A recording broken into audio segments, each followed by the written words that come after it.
नमस्कार, आप सभी का स्वागत है। मैं गोविंदा कुमार। आज 16 दिसंबर है, जो भारत हर साल विजय दिवस मनाता है।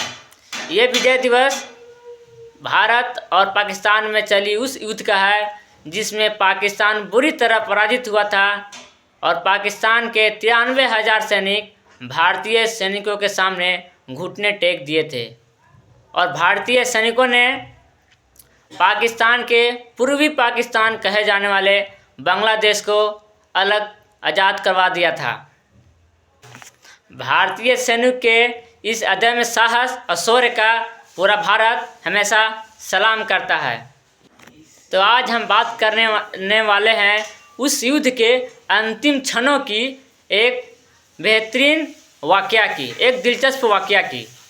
तो दोस्तों, 13 दिन चली विश्व लड़ाई आखिरी 24 घंटे में अपने अंजाम तक पहुंचने वाली थी। 14-15 दिसंबर 1971 की रात पाकिस्तानी सैनिक ढाका में यूनिवर्सिटी बिल्डिंग में थे। इधर भारतीय वायुसेना ने मोर्चा संभाल रखा था। 15 दिसंबर की सुबह IAF की स्क्वाड्रन ने एक साथ कई मिशन शुरू कर दिए थे।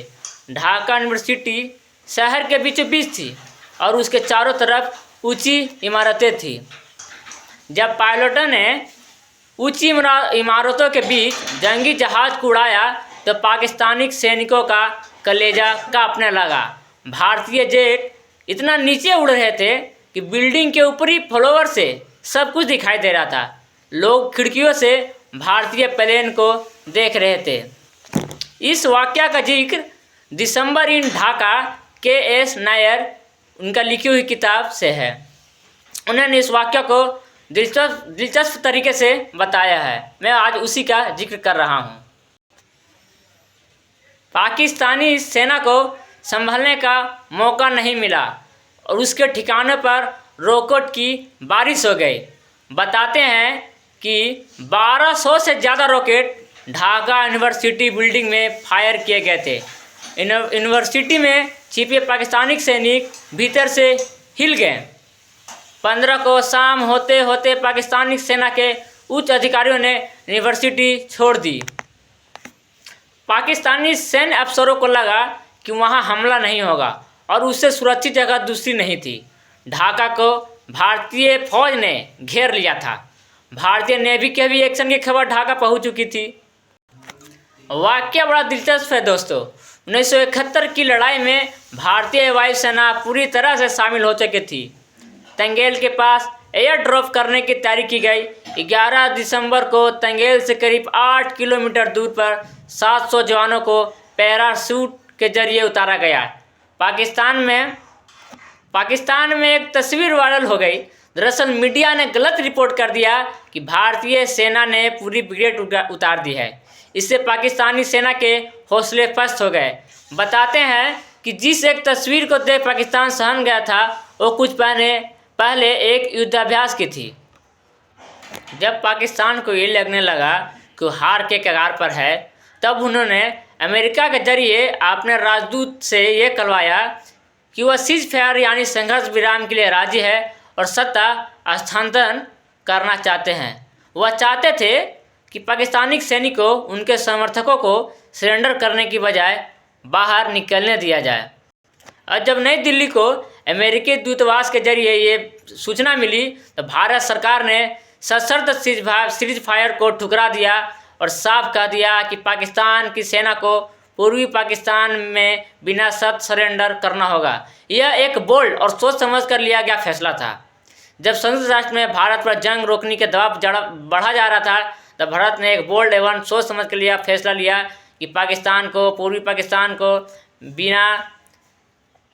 बिना शर्त बांग्लादेश के रूप में अलग देश का मान्यता देना होगा। उस समय वर्तमान सेना प्रमुख जनरल सैम मानेकशॉ ने पाकिस्तानी लेफ्टिनेंट जनरल नियाजी को संबोधित करते हुए रेडियो मैसेज दिया। उन्होंने साफ कह दिया कि पाकिस्तानी सैनिकों के सरेंडर करने के बाद ही जंग रुकेगी। उनके बेड क्रॉस्ट में चेतावनी दी गई कि उन्हें कुछ सीनियर पाकिस्तानी अधिकारियों के भागने के प्लान के बारे में पूरी जानकारी है। यह भारतीय खुफिया एजेंसी का रोल समझिए। दिल्ली को सब पता चल चुका था पाकिस्तानी अफसर कि जहाज़ या एयरक्राफ्ट से कहाँ रुकने वाले हैं। हालांकि भारतीय सैनिकों ने वादा किया था कि अगर पाकिस्तान आर्मी सरेंडर करती है तो सभी सैनिकों को भारत अच्छा व्यवहार करेगा, बीमार लोगों का इलाज कराएगा और सभी का अच्छे से भारतीय जवान ख्याल रखेंगे। इसके बाद एक वाक़या और है दोस्तों जो दिलचस्प है कि इसके बाद जैसा हिंदी फिल्मों में होता है कुछ ऐसा ही हुआ था। एक लाइन का संदेश जनरल नियाजी तक भारतीय फौज ने पहुंचाया। हिंदी में उसका अर्थ था, डियर हम आ गए हैं, तुम्हारा खेल ख़त्म हो चुका है, हमारी सलाह है कि हथियार डाल दो, हम तुम्हें बकस देंगे। इसके बाद ही पाकिस्तानी सेना ने सरेंडर कर दिया और यही इतिहास पाकिस्तान को चुभता रहता है और पाकिस्तान को भारतीय सैनिकों के सामने 93,000 सैनिकों ने घुटने टेक दिए थे। ये हमारे देश के प्रत्येक जवान के लिए, भारतीयों के लिए गर्व का दिन है कि भारतीय सैनिकों के अदम्य साहस और शौर्य को हम जय सलाम करते हैं। जय हिंद, जय भारत। नमस्कार दोस्तों।